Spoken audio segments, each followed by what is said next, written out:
मुजर्रब तरीन अमल बताने वाला हूँ और ऐसा मुनफरिद तरीन अमल है कि जिसको मैंने खुद तजुर्बा किया।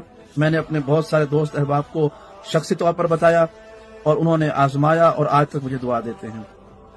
तरीका पता है क्या है? आपकी कोई हाजत हो बहुत बड़ी जो हल ना हो रही हो, छोटे बड़े कामों के लिए नहीं, बड़ी हाजत के लिए, क्योंकि जब बड़ा वसीला होता है तो हाजत भी बड़ी होनी चाहिए।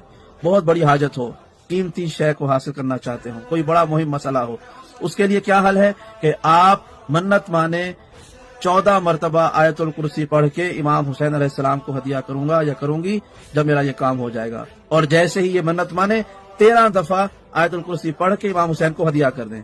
एक दफा रोक के रखें और कहें कि मौला जब मेरा काम हो जाएगा तब मैं ये आपकी खिदमत में पेश करूंगा। और आप देखें कैसे ये काम होता है। खाली 13 मरतबा आप पढ़ के इमाम हुसैन अलैहिस्सलाम को हदिया कर रहे हैं।